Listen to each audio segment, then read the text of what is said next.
Welcome back, everybody. Welcome back to the canyon. Welcome back to another quick view. We're doing a quick view. We're gonna come around from the outside here.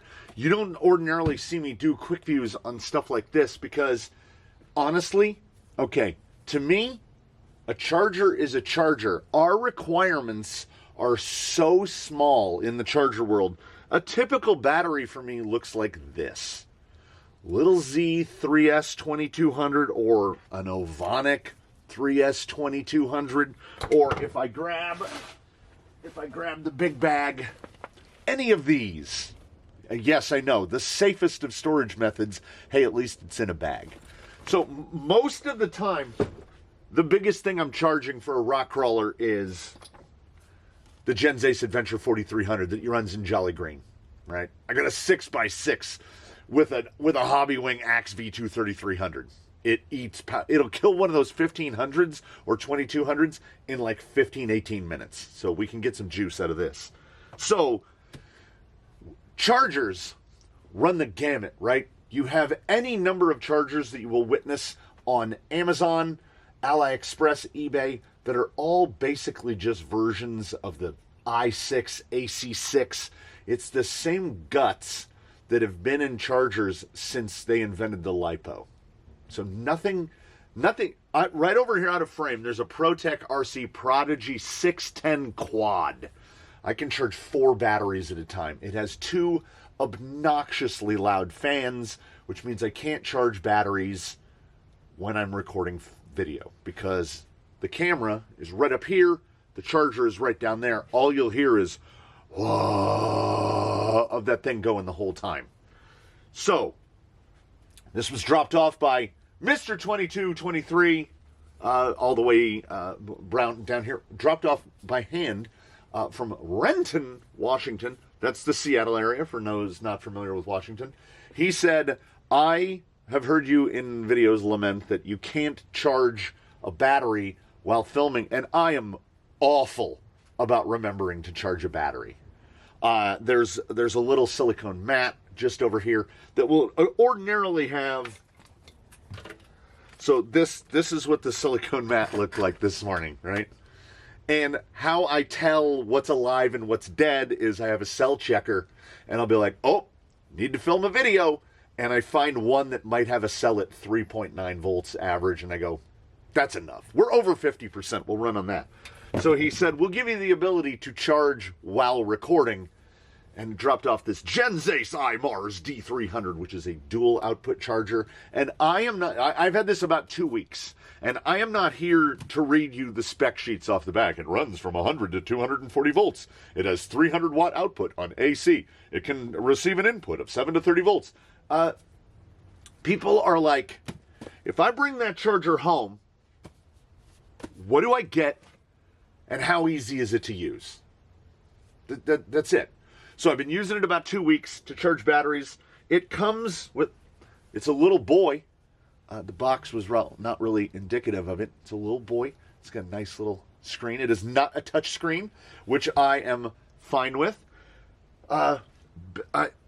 Everything runs off of, there he is. Everything runs off of XT60s. XT60 for DC input, XT60s for outputs. Here's where your balance boards go. I believe these are leads for temperature sensors. I have never, since the advent of the LiPo battery, used a temperature sensor. We used to use them on NiCads and NIMS all the time, but I don't use them now. So as far as I will go into specs here is a broad and brief explanation of, this is a D300, which is a 300 watt charger, which means running off of AC power, 300 watts, and it does what it calls, what do they call it? They call it like smart allocation, smart division, something like that. The charger in total will do 300 watts.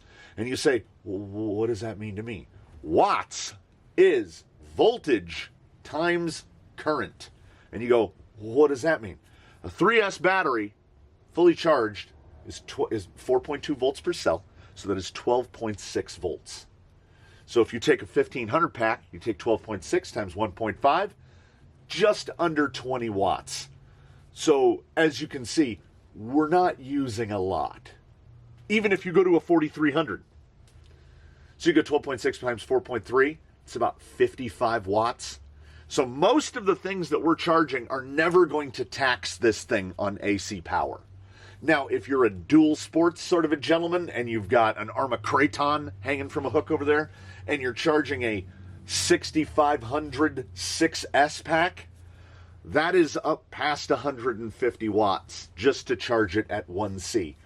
C being charge rate capacity, 1 times the capacity. So if we have a 2200 pack, I charge these at 2.2 amps, 1C. If you don't care about the longevity of your batteries, you can charge pretty much everything at up to 2C. 3C starts to get, definitely charge your batteries inside little lipo bags if you're going to charge at 3C, if you're going to charge this at 6.6 amps, because the cells, they won't like it. Now, in the race days, we used to take batteries and you would deliberately charge them at a higher rate because a higher charge rate equals a higher discharge rate, and that doesn't matter for us. So if you have all the time in the world, you can charge your 2200s at 0.5C, and it will indeed lower their output, and it will increase their operation time. So you can get 10, 15, 20% more runtime out of a battery if that's what's important to you. Which is why I never, I wouldn't run these in everything. I don't need to. It's just as easy, where do you go? It's just as easy to put one in the rig and one in your pocket. They weigh a couple ounces, and this is the same capacity. And if this goes bad, both of them have gone bad. If one of these goes bad, you've still got the other one. So we're buying low buck cells nowadays. So things like charge rate become more important as we don't want to blow up batteries and burn our workshops down. So seems logical. I am going to see how we can organize this so that the camera can see this thing. We're going to plug it up. I'm going to show you how easy it is to get a battery going and why I even went to go. I never did a video on the Prodigy 610. Do you want to know why? That i6 AC6 B6, the charger that we've seen 1,000 times with the same little white on blue digital display, the Prodigy 610 is just 4 of those in one case. That's all it is. There's nothing revolutionary about that charger. And it has a very frustrating thing where it puts up warning screens on all 4 banks every time you power it on. And you have to go cancel, cancel, cancel, cancel, cancel. You have to go through like 5 cancels on each channel. And it's a charger that uses long press, short press. You get used to it, right? You get accustomed to it. And I've become accustomed to it because I've been using that exact same type of charger for 15 years. I had a Prodigy 610 Duo before that one. So this is a little more cell phone-y, and I don't mean a little more cell phone-ish in the look of the display, which we'll get to in a moment. And it's a little more future forward. I don't know. It's a little more current. So as alluded to, perhaps, but not fully explained, the iMARS D300 is both AC and DC input. The DC is on the back, the AC is on the side. It uses your typical, fish it out, 2-prong. We've seen them on everything from toasters to calculators. So we get a little burst of fan when we first fire it up, and then it goes off. I use this thing pretty much exclusively for crawler charging. I charge crawler batteries, I charge transmitter batteries. I don't charge anything. I've never charged anything above a 4S on it. And when I'm charging 4Ss, it's these little babby boys like this. So I'm not taxing this thing, which is why I'm 100% fine running it on AC power. And that was the thought that I meant to complete earlier. This is the D300, 300 watts total, which it will smart split. If you're charging one channel, it can do up to 300 watts on that channel. If you're charging it on A and B running at the same time, it will split that 300. Now, if you hook this up to an external power supply, it's 700 watts. It'll do 350 watts per side. I didn't even read through the manual to see how powerful, like how big of a DC power supply you need, because my requirements for this are so small. Like generally, it's got a 2200 hanging off one side, and it's got like a transmitter pack of a 3300, 2800, whatever I'm using for those transmitters hooked up to the other side. I have one solitary complaint about it, and that is that I had to solder this one together. It didn't come with any male to female XT60s. It came with, you name it, whatever else. I'm digging like this. It came with IC5s, IC3s, Paradeens. It came with a bunch of these and a power cable, but also no external balance boards. So more than once already, I have taken a battery. This guy's dead. We'll use the previously featured Adventure 4300. So negative is on the one side, positive is on the other, and you plug your balance plug directly in like that, which is fine, right? And then look, we get an automatic display. Yes, Virginia, that battery is dead. That is at nominal voltage. So you have to have your battery that close. And I am a gentleman that charges inside these bags at all times.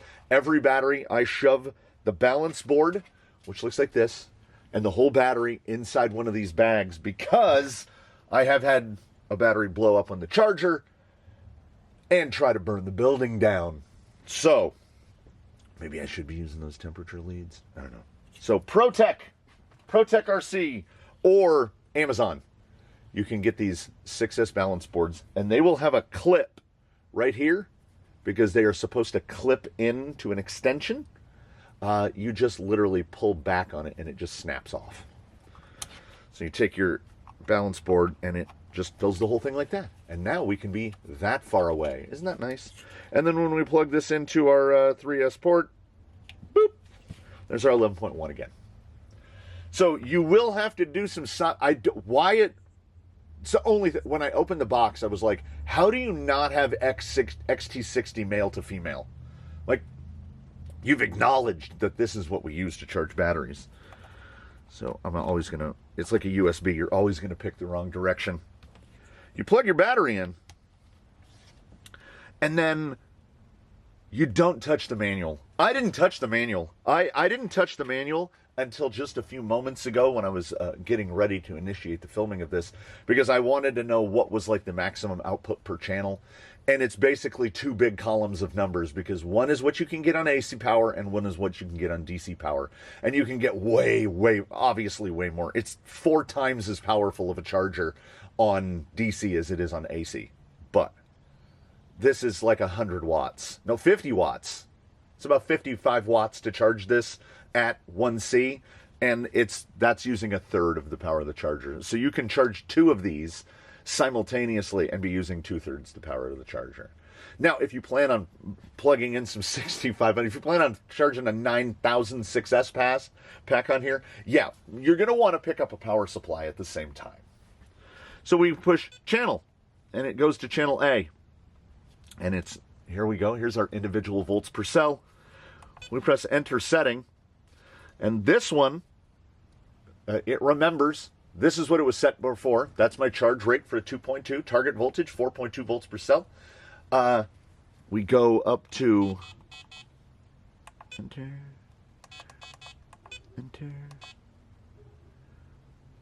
Oh, that's right. It's balancing to a cell. Oh, yes, I forgot to point this out.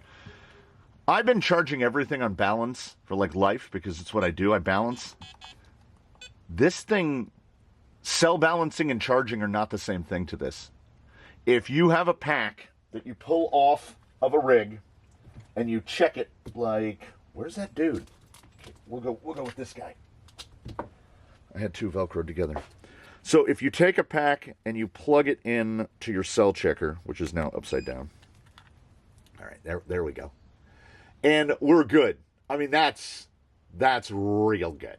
So this is not a good example, because we are, what, 100th of a volt off between low cell, and 200ths of a volt off between low cell and high cell.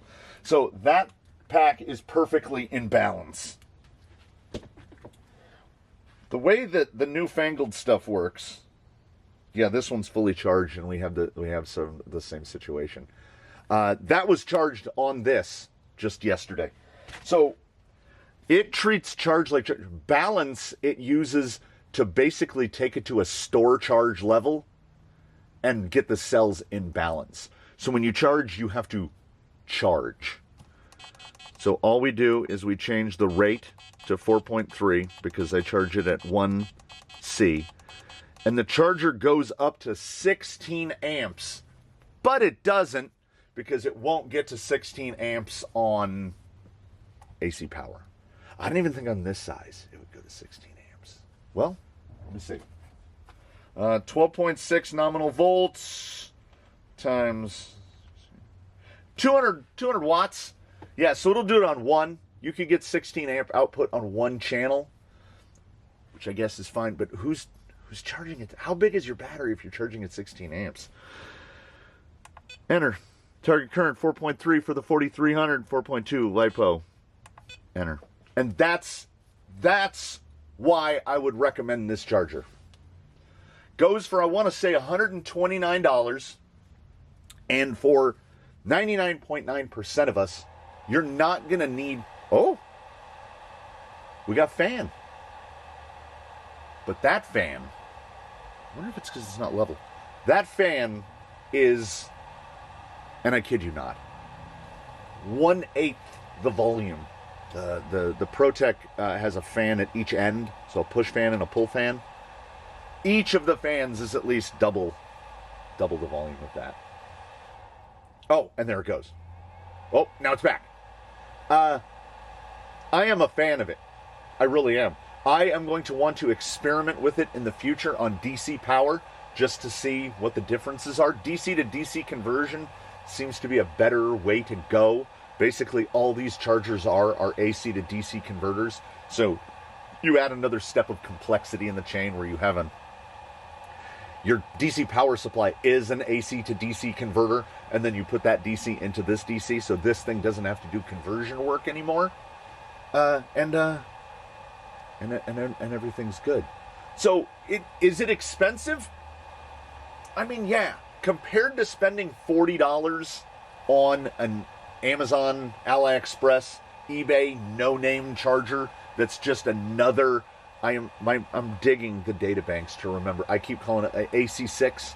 I cannot remember the brand name from way back in the day of what the AC6 was. I have had zero problems with this charger whatsoever. The solitary drawbacks being it didn't come with external balance boards. It even came with they know that people out there are going to be hooking it up to AC. Up to DC. So it came with the port to plug it into a charger. My ProTech did as well. But, at that, I can't remember, 129, 139, it's something you're only going to have to buy once. And if you're someone who's looking for something in the way of, why are we blurring out? Calm down. If we're looking at something in terms of portability, my 610 quad is almost the size of a laptop. So this, there's a 4300. That's a tiny little charger, and it has been stellar to me so far. And it has been, for something that's been here 2 weeks, it has been used a lot, like a lot. So I don't hesitate to recommend. Oh, and there's a USB output on the side, like if you want to charge your phone or something. I don't use these things for those things. There's a giant bank of stuff right over there with 6 chargers over there charging things that aren't RC car batteries. And then we've got 6 channels of RC car battery charging right over there. So if at no point in the couple weeks of using this has this thing ever made me go, and most things do. So I think that is perhaps the most glowing recommendation for the GensAce iMARS D300. I would go so far as to say recommended. It does everything. Let's see. It does everything you need it to do. Oh, there's even no glare when it's sitting flat. Ugh. So there you have it. It's a Quickview. Does it speak to the longevity of it? No. But do I think that this thing is one day just not going to power up on me? I kind of don't. And I guess that's faith-based because this is my first GensAce charger, and I have no reason to believe that I have no prior experience. Like, I have zero worries about the ProTech. Its menu navigation is obnoxious. Like, this has up-down buttons, which is equivalent to forward and back. The ProTech, as I said, is short press, long press. So as you're going through the types of battery in the ProTech, if you miss it, oh, too late, got to go all the way around. You got to go beep, beep, beep, beep, beep, beep, beep to get all the way around to where you were before. And it's just 4 of the same charger in one case. And then if you just press channel, it'll take you over to channel B, where there's nothing plugged in. Let's plug this little boy in and see what his voltage is. I have another charge board here somewhere. 4.1. Oh, he's full. I just charged that one. Handy, dandy. It's great. I will try it on DC at some point in the future, though I have absolutely no reason to. I'm using nothing in terms of it. Oh, well, there it is. It's 11.8 volts at 4.3. So what is that? 50 watts. So typically you're going to be using about 50 watts per channel. 300 is plenty. That's plenty of overhead for any and all of us until you're putting the packs for your Kraton in it. So, there you go. I was hoping it would treat me right and not turn the fan on, but I guess that's a 2200 thing, meaning I'm charging it basically half the amount of wattage that it's doing right now. I'm charging it like 25 watts, so this thing is really not trying. So if you wanted to whisper quiet, only buy up to 2200s, and you're set like a jet. In the amount of time I've rambled here, we've taken the battery all the way up to 61% already. The only thing I wish it could do is something that chargers can't do, and forecast the future and give me an estimate of how long it's going to be before it's fully charged. But so far as I know, that's not a thing. I don't know if any charger can show that. There's my volts per cell. It's staying in balance. I don't cover the basic stuff. This thing will charge up to 6S. Like most every charger. It does LAHV, which I realize now that's what this should be charging on. Well, you know, there you go. Thanks for watching, everybody. I am but a bumbling fool in a metal building who has cold ears and fingertips because it's cold out here. And I know whether or not I like something based on what I like to call intangibles. And there are intangibles here. This does the thing and doesn't make me want to throw it out of a window. And many times that's more important than what they say in here. Right? I don't need to know all of the stuff. Do the thing. Don't make me read a book or learn another language to do it. So if you're like me and you appreciate an elegant simplicity, the GensAce iMARS D300 is here for you. Can I speak to any other GensAce products? I got a couple of their batteries.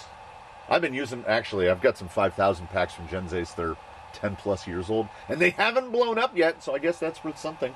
Was that also a GensAce? I didn't intend to bring this much GensAce stuff out. That was completely coincidental. So what's not coincidental is me here wishing you one and all the very best and hoping that in between now and when we meet again, you one and all do your very best. Have a good one, everybody. We will see you next time from here in the canyon with whatever other shenanigans we get up to. Probably not charger related, as I've got 6 channels worth and I don't need to buy another channel for a long time. So, I'll catch you next time, everybody. We'll see you later from the canyon.